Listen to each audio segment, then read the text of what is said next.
Today, I had such an interesting discussion with Beth Spindler, who many of you know as the most humorous yoga therapist that any of us have ever met. And this conversation was rather serious, but if you follow Beth on any social media, you will see how funny she really is. But today it was a little more serious. We talked about her new book that has just come out, all about managing common conditions by healing the nervous system first. And the premise is that when the nervous system is damaged, it impacts every other system of the body, the digestive system, the cardiovascular system, the immune system, the skeletal muscular system. And that is kind of a new way of thinking about health. And I think Beth is really a pioneer. She was already looking at the vagus nerve back in 2004. Before anybody else was talking about it, she was already understanding the importance of how the vagus nerve comes and innervates so many different systems of the body. Beth has also studied, long before anybody was talking about it, the phrenic nerve. And I think that's really interesting because so many people still haven't heard about the importance of the phrenic nerve. I think many of us have gotten so interested in the vagus nerve that we're just 100% in on the vagus nerve. But the phrenic nerve, spelled Phrenic, comes out of C3, C4, C5 and descends through the thorax and basically is very much innervating the diaphragm. So through pranayama or through breathing exercises, we are impacting the phrenic nerve from the bottom up. By moving the diaphragm and breathing deeply, we are sending signals up the nervous system. And we're starting to understand how much that has to do with good health and healing. So in this interview, we go beyond the vagus nerve into the phrenic nerve a little bit, and then another system that honestly I didn't know much about. And I am so happy that Beth helped me to understand and got me kind of looking this up.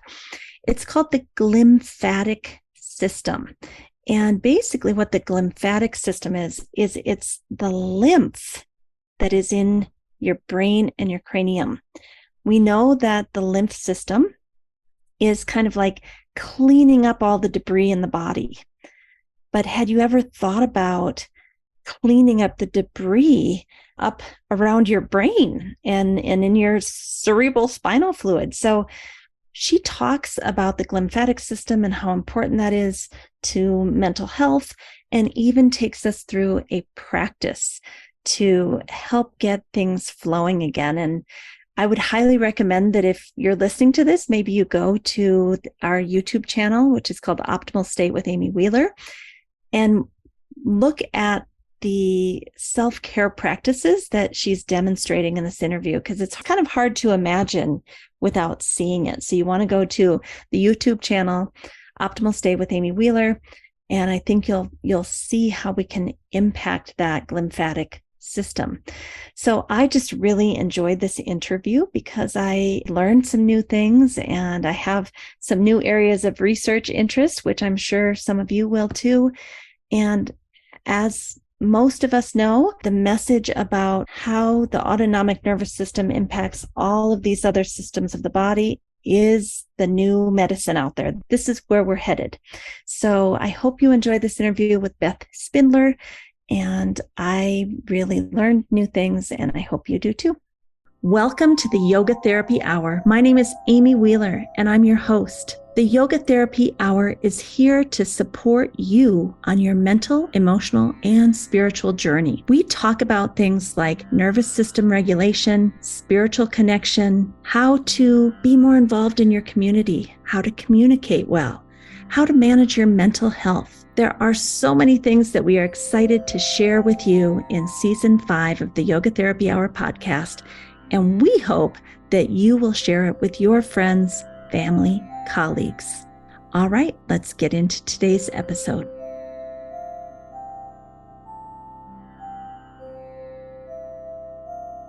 Welcome, Beth. I'm so happy to have you here today. Thank you for coming. I'm so glad to be here, Amy. Should we tell them our secret?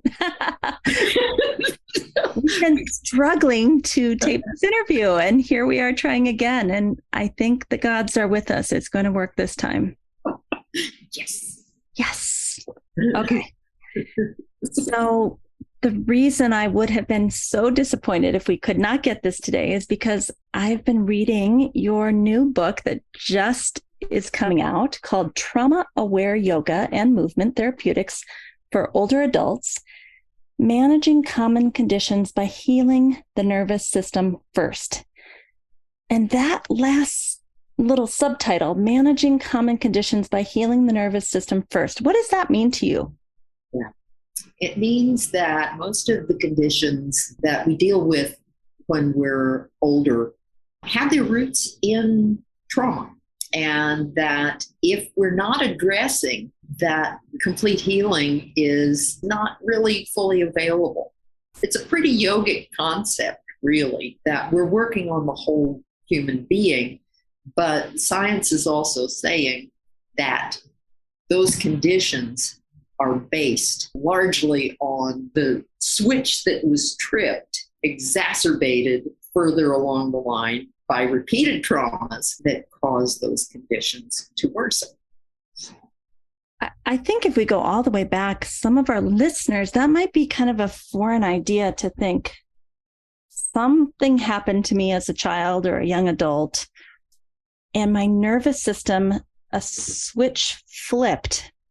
The trauma caused something to happen. I think we should dig into that a little bit. So does that mean that maybe the nervous system went into fight or flight and got stuck there, or even freeze and got stuck there? Is that what you're talking about?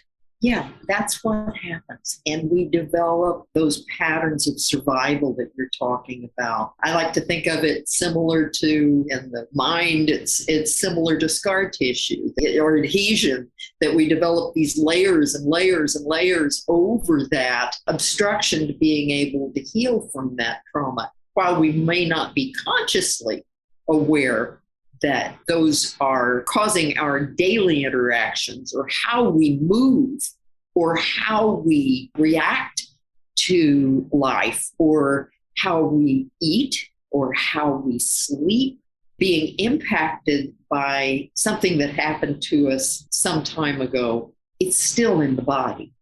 It's still there.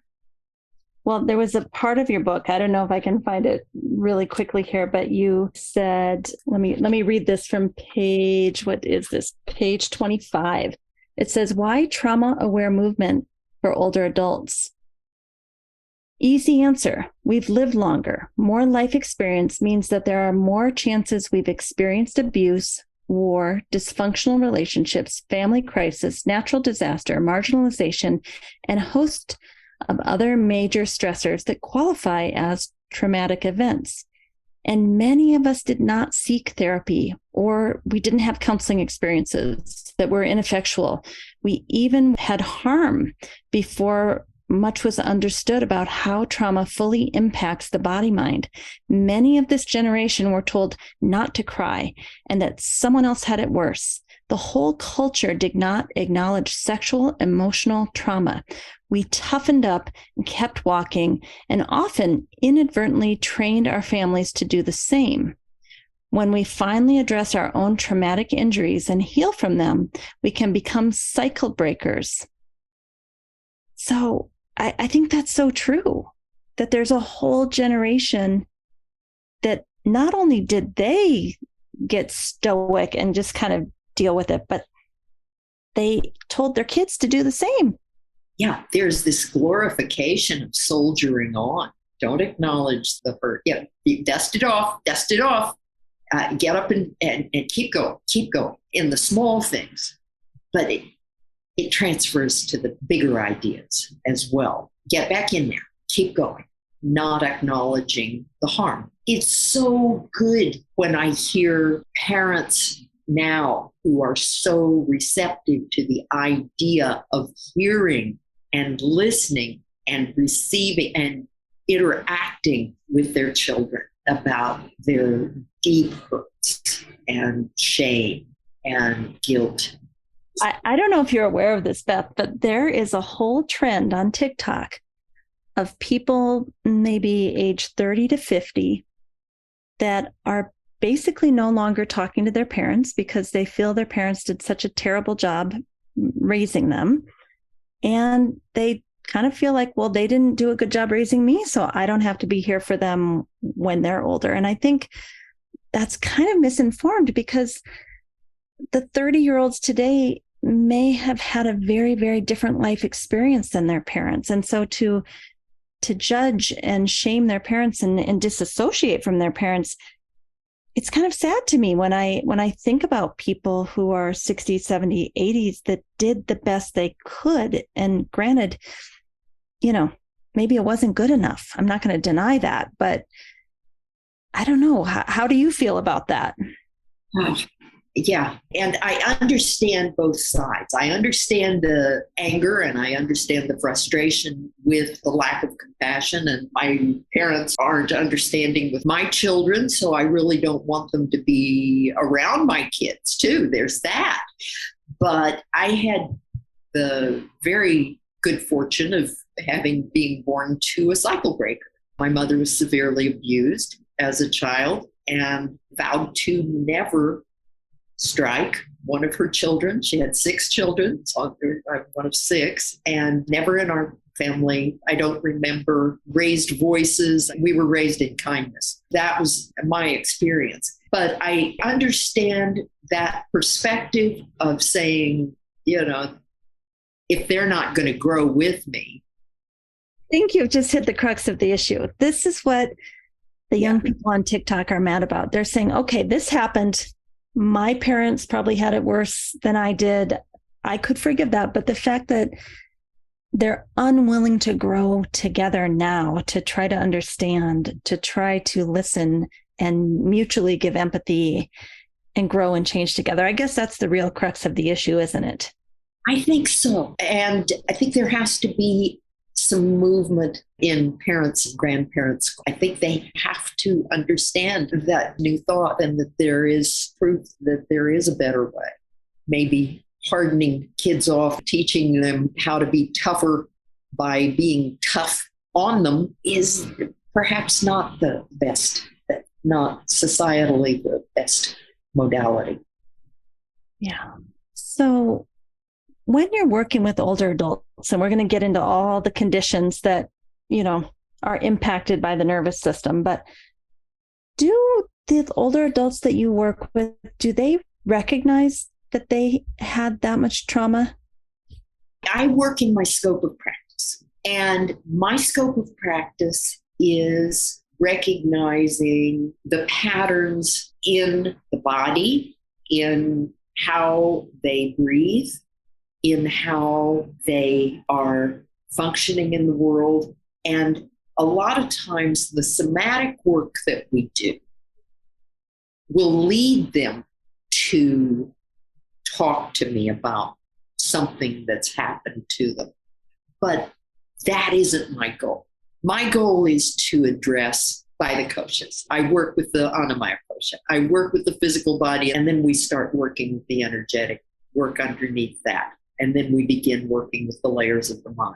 But if they want to talk to me, and often they do, often they'll say, oh my gosh, something came up for me. And I didn't think that I even remembered this thing that happened in junior high. And I had this uncle, and then they'll tell the story. It's a bottom-up approach. So it's often as much of a surprise to them as it's a surprise to me. Every time you go into a session, it's surprising. There's nothing predictable about what will happen with an individual. They themselves are sleuthing, They're sleuthing out, okay, this. Oh, wow. I mean, stuck in my breath and I can't, and then suddenly it's coming up as that makes me feel mad. And that, why am I mad? And why does it make me feel, and then we work on I'm not there to do the talk therapy. I work in conjunction with psychologists who do the talk therapy, but sometimes they'll open up a bit to me. What I do is help them work with what they're feeling. And okay, let's do this. If you're feeling that anger, let's get your feet on the floor and we're going to try running. Okay, let's run. Let's get those feet on the floor and just run, move your arms. Kind of push it through, it sounds like. Yeah. You need to get away? Let's get away. Let's get away from that. For a little while. Yeah. So I mean, the premise of your book is that trauma has caused the nervous system to have this scarring, as you say, and that in turn can impact things like sleep apnea, sciatica, arthritis, osteoporosis, heart health, pre and post surgery, Alzheimer's. That's many, many things that the damaged nervous system impacts 10, 20, 30, 40, 50, 60 years later. Yeah.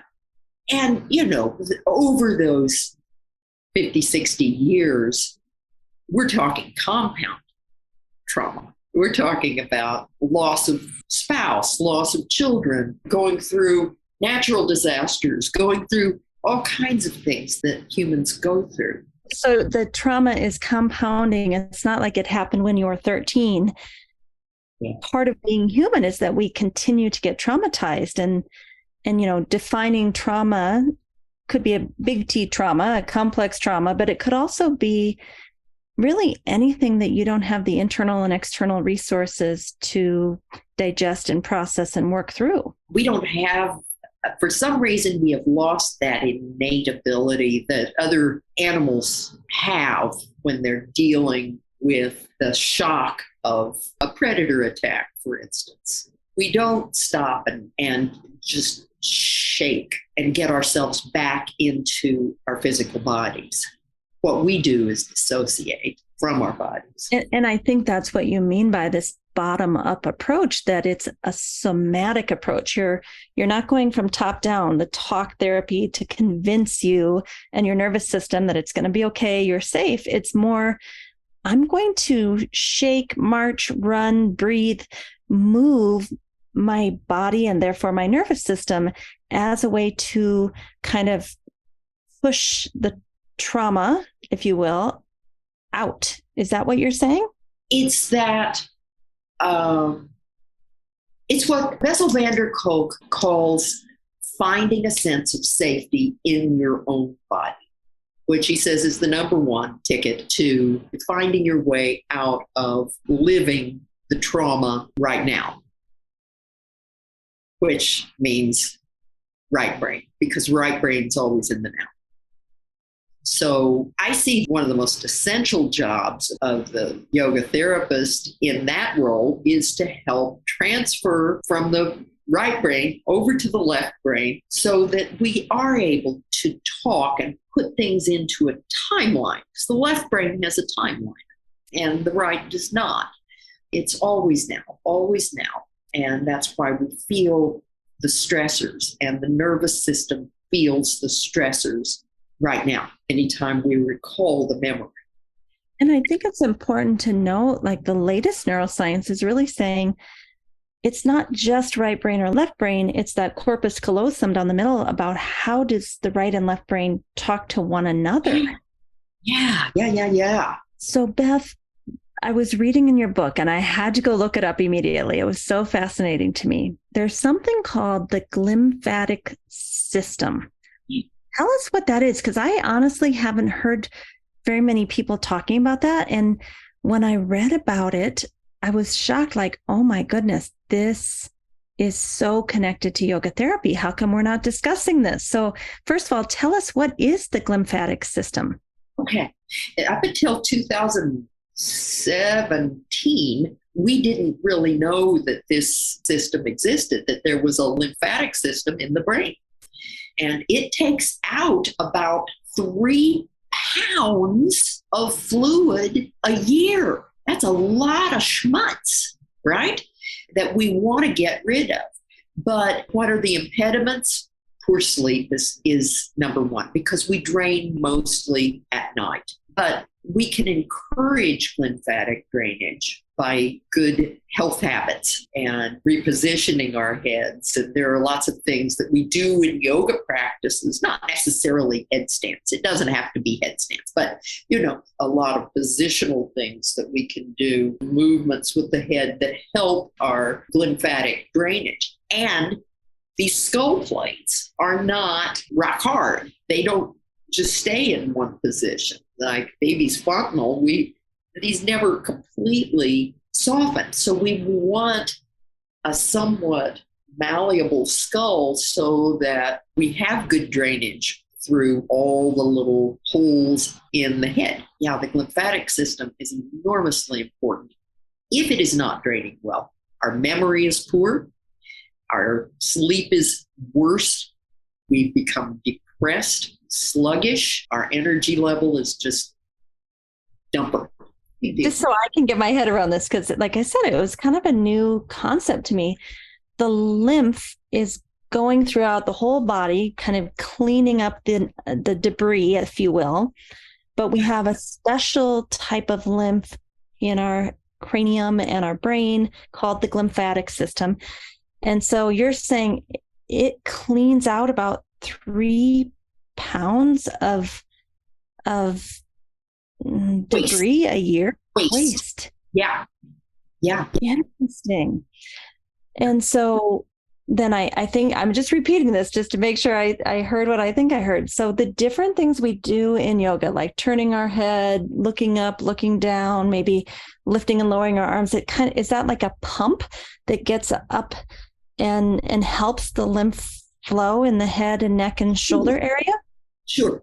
And certainly mobilizing. I'm doing a lot of work these days in cranial nerves, course right now that I'm teaching called facial freedom, that doesn't have to do with looking young, obviously, but it has to do with cranial nerves and the tissues of the face, and it also has to do with how we interact with people more easily. By that, you're referring to like Stephen Porges' work with the social engagement system, where we're engagement system, and our eyes are making connection, and how important that is to co-regulation and impacting our nervous system. Bingo. Yes. That's You're doing a course on that. Yeah. I got that in Tokyo here in a couple of weeks, and I've taught it once in London. So when we kind of talked at the beginning, you said you were going to take us through a little practice to give a deep head massage, and is that going to help the lymphatic system efficiently? Yeah, and it just feels really good. Okay, let's do it. All right. It'll mess up your hair. I don't care. I can deal with that. Okay. I'm warming up my hands, getting some good juju in my hands here. Yeah. That's a yoga term, isn't it? All right. And I'm going to just move to the temples here. And at any point, open the jaw and move the jaw side to side, because we want that openness. So this is pretty deep. And I want about 5 circles one direction and 5 circles opposite direction. So for those who I'm on the bony plate, and I kind of like to use this spiny little process here at the edge of the thumb to kind of get a little edge. Some people really hate that and say that's too pokey. So just use if a softer tissue feels good, do that.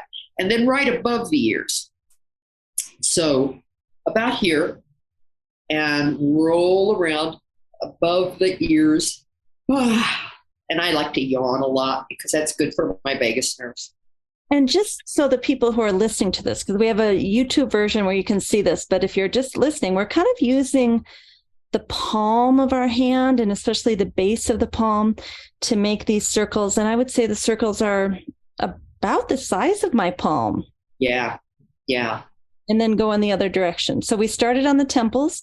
And it's pretty deep. And it's pretty deep. So it's not like we're scrubbing around. We're really moving the tissue of the scalp. I'm going down here behind the ears and as deep as I can here.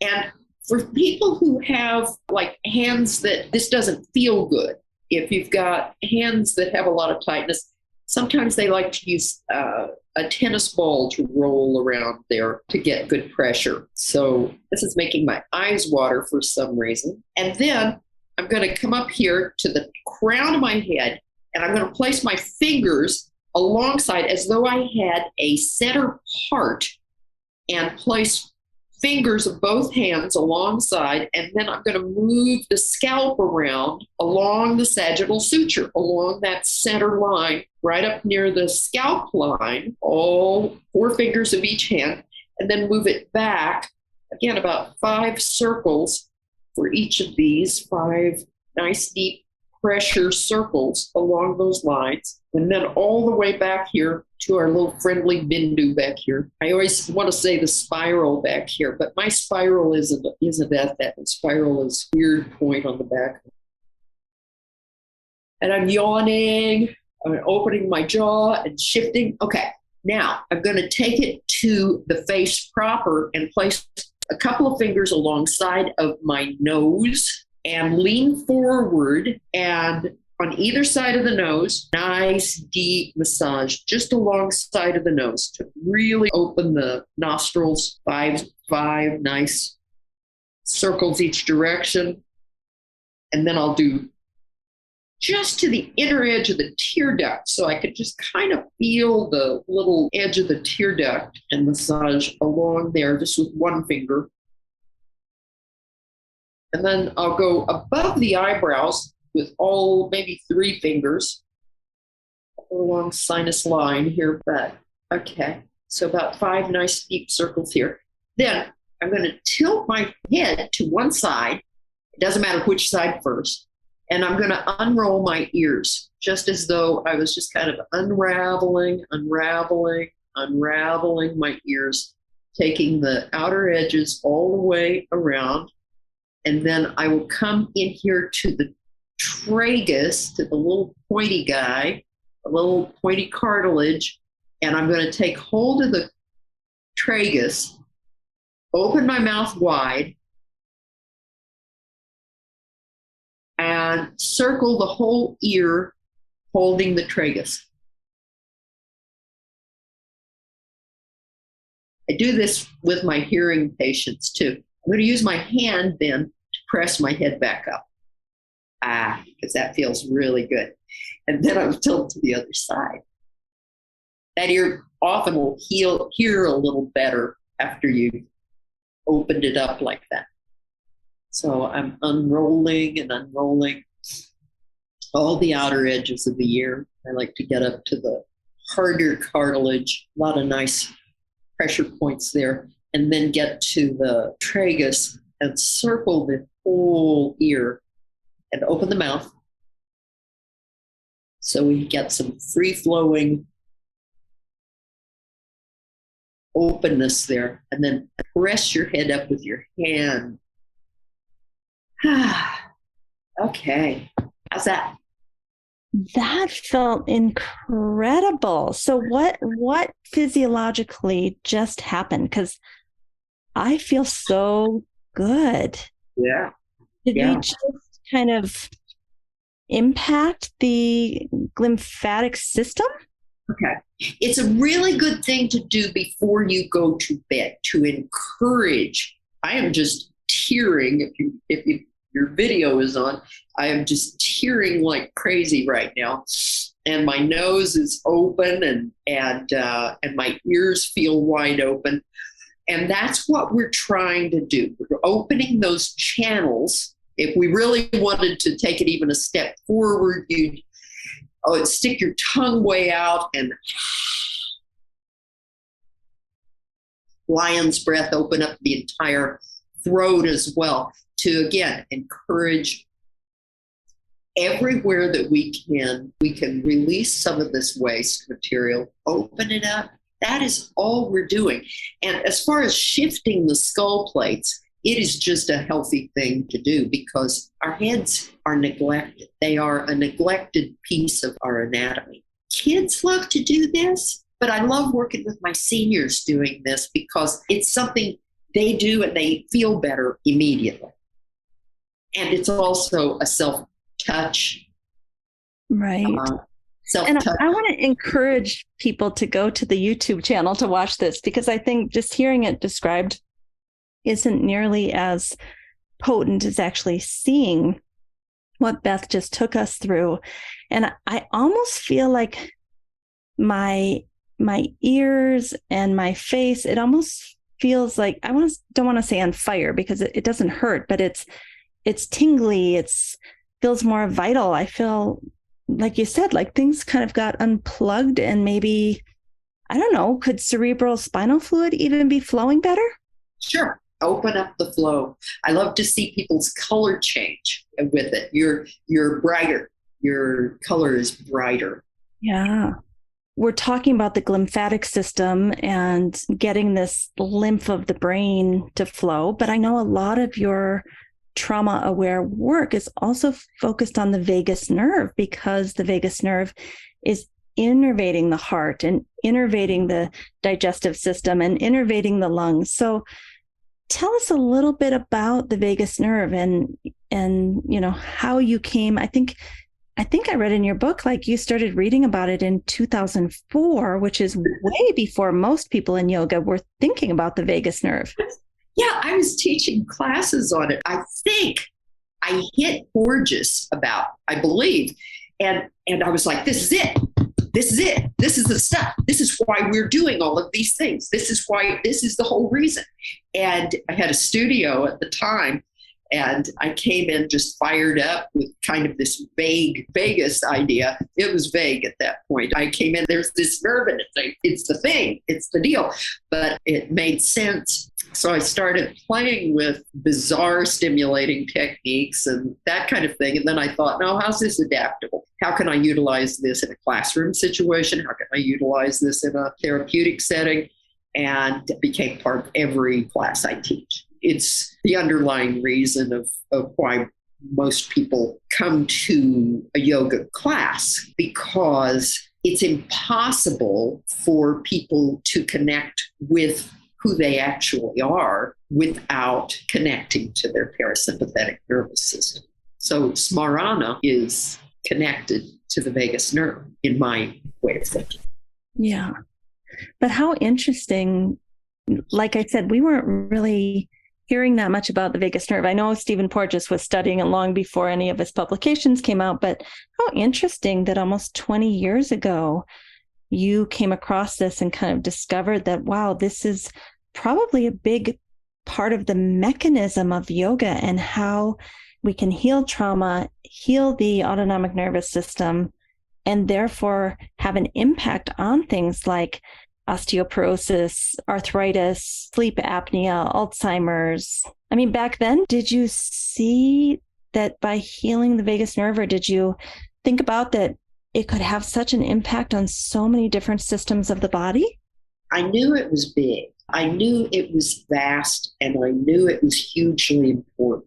I, of course, didn't see at that point, there weren't all the studies. There wasn't all the information that we have now. I do see now, though, is that people are focusing so exclusively on vagus nerve that they are neglecting the fact that it's a nervous system. And if we are only focusing on the vagus nerve and not the other 11 cranial nerves, they work together. I mean, if trigeminal nerve isn't happy, for instance, or the optic nerve, if there's an issue there, it's going to set up difficulty with accessing any of the techniques or moving into parasympathetic. And hence the need for what you're calling face yoga, maybe not for beauty, even though your face looks beautiful and shiny and radiant, but to go in and work with all of the cranial nerves and the cervical spine and even maybe thoracic, like all of that upper body social engagement system, And I want to add one more thing. I've been hearing this critique the last few months that, oh my gosh, we've gone overboard on this vagus nerve and its impact. And we all know that it has a really important impact. But many people are starting to talk about the gut-brain axis and how important the phrenic nerve is. Phrenic. Yes, yes, yes, yes. I came back. I was hearing phrenic before I was hearing vagus because I was in the Sri Vidya Tantra tradition. And, Rolf Sovik's lectures on the phrenic nerve and how it worked with the diaphragm, and his beautiful lectures of you developed a relationship with the phrenic nerve. And you yourself have had a couple different times in life where the gut-brain axis, if you will, has really shown itself to be strong. You talked in the book about some underlying health issues that you had, like a niacin deficiency that ended up making it appear that you had a psychiatric disorder. And then you also said that around age 40, you were diagnosed with Alzheimer's, but that ended up being poor absorption of folic acid. Yeah, folic acid. Around the same time, I also had difficulty carrying babies to term because of poor absorption of iron. And the iron, I went through 10 years of iron infusions monthly because they said, you just have an absorption issue. We don't know what it is. It was celiac disease. But yeah, I had diagnosis in my 40s of early onset Alzheimer's, which was terrifying because my mother died of Alzheimer's. Her mother died of Alzheimer's, which now we look back, it may have been celiac disease. Whoa. Back up there. Yeah. That your mother and grandmother may have had celiac disease undiagnosed, continued to eat wheat or whatever was, causing this inflammation in the body, yes, and actually died thinking it was Alzheimer's? Yeah. Wow. I can always remember that mom complained every time she would, I love rolls, but they hurt me. But never thought that they would be doing damage. That wasn't a consideration in this country. It took a European doctor. I happened to have a European doctor who said, finally, when I was diagnosed in my 40s with advanced osteoporosis, she said, Dawn, you ever been checked for celiac? And they did an intestinal biopsy, and I had no villi. I mean, they were just glued. And no, I wasn't getting any nutrients to speak of. Everything was just... I think this speaks to the importance of holistic healing and integrative health, that our nutrition and our vagus nerve and our lymphatic system and our phrenic nerve and looking at whole person health, that psychiatric disorders are not disconnected from physical problems. These are one in the same, and how we can kind of split it apart and not, a lot of doctors and psychiatrists, they don't talk to the other one. Someone's diagnosing you with a psychiatric disorder, not talking to the gut doctor. Yes. Yeah. I have talked to so many frustrated people who say, my family member is in and out of psychiatric care. Why don't they talk about the fact their guts are sick all the time? I know this is related, but nobody ever talks to them. Yeah. And, I have to wonder if we will catch up, because everything has to be billed under a code, under a doctor. The holistic kind of integrative approach is not happening in healthcare. And as you said, as yoga therapists, we need to stay in scope of practice. We can't be telling people to go get your gut checked when you're being told you probably have a psychiatric disorder. I mean, that's not in scope of practice, right? Yeah. And it should be. Going to be working with a DO in a clinic. He's so excited about all of these ideas. things. And he has to get past billing codes in order to get these things done. So, which I should say, the International Association of Yoga Therapists is now working on trying to get billing codes for us so that we could work under a doctor or maybe a chiropractor or someone that could submit those codes and get reimbursement. So that's kind of exciting. Yes. Very exciting. Yeah. So Beth, we got a little bit of a late start and we're going to have to wrap this up soon, but I just want to spend a little bit more time on your book, Trauma-Aware Yoga and Movement Therapeutics for Older Adults. Each chapter goes through and talks about how the nervous system impacts sleep apnea or sciatica or arthritis, osteoporosis, heart health. So what made you want to write this book? Had you experienced a lot of this? Yeah. Not all of it.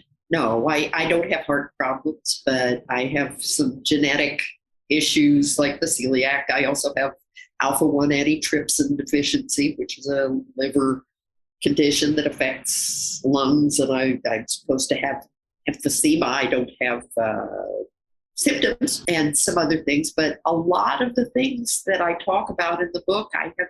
And so it's really, I was experiencing them when I was younger, and it's a lot the reason that I started working with older people. It was because I said, I know what joint pain feels like, because if I happen to get a gluten contamination, I have joint pain. I know what that feels like. And when you have the experience yourself, it's a lot of times easier to understand how it feels when somebody says, let's all get down on the floor to do this. I say that all the time, that those of us that have had a lot of either mental, emotional, or physical imbalances and disorders, we're some of the best yoga therapists because we know what it means to have chronic pain or to have a foggy brain or to just feel emotionally unstable for a period of time. And I think we've developed a lot of empathy and compassion, knowing how hard it is to be human. Oh, yeah. Going through trauma yourself. I was with a client yesterday, and it was a comfort to her that I had lost a child too. And that I had that in common with her. And I'm not saying that every therapist has to have that experience, but it was in a way a comfort to her.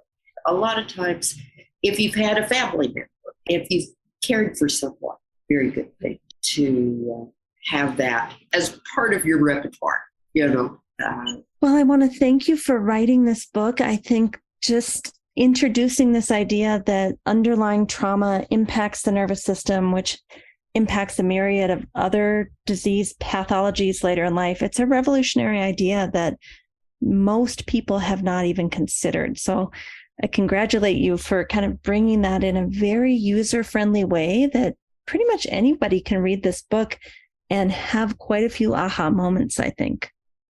Well, I thank you so much for having me. I really appreciate this opportunity. Thank you. One of the things I really loved about what Beth had to say today is this idea about finding a sense of safety in your own body. Not in your mind, although that can happen too, but actually in your own body. That is kind of something to think about, how important having a sense of safety is. Now, I want to pull up a graphic that we recently used in one of our yoga therapy training programs. And I created it as I listened to a lecture by Marlisa Sullivan. And she came up with this idea that I think is so beautiful, and it's very connected to what Beth was saying today. And the idea is, what is yoga therapy? And Marlisa said, it's a reprogramming of the autonomic nervous system. And how do we do that? There's at least three main ways we do that. One is through the yoga tools, gentle asana, breathing, or pranayama. and things like meditation and chanting. Those things give us a sense of safety in our own skin. They create physical safety. Now, there's a second part to this, creating safety and reprogramming the autonomic nervous system.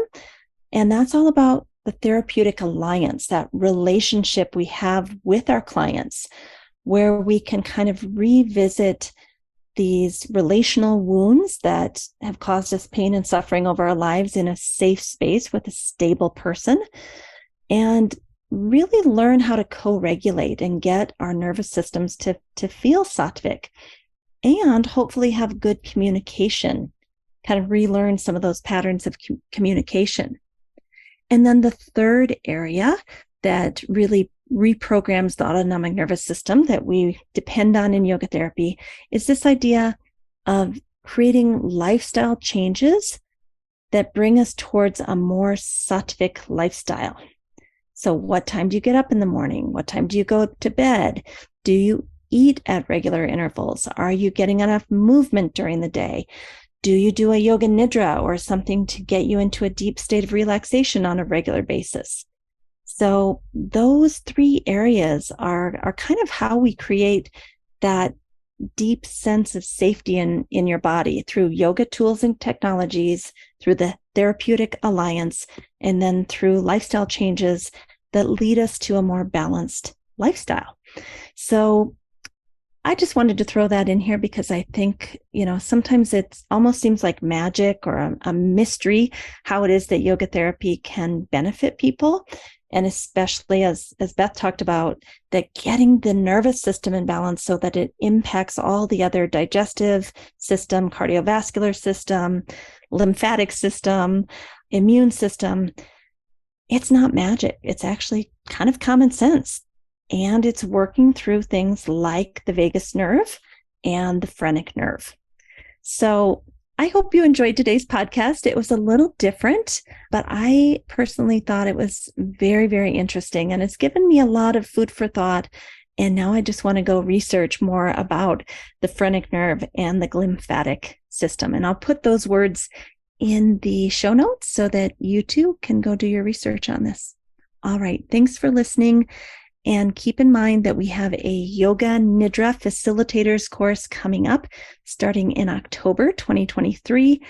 And it's a 6-month course to learn how to be a Yoga Nidra facilitator. And I hope you'll consider joining us. If you want to learn more, it's at www.optimalstateyoganidra.com. And we'd love to talk to you about it. All right. Have a great day. A special thank you to our team here at Optimal State. We are truly a global family. George Mantuan, one of our executive producers. Adam Satchel, senior media producer and sound engineer from the Philippines. Krishna Panchal, a producer from Canada. Modupe Abdullahi, who does the show notes and is an editor for us from Nigeria. And Peter Morley, who wrote and produced the music for this show, who lives in Australia. Find more about Peter's work at www.zenmusic.biz. Thank you for listening. We'll see you next time.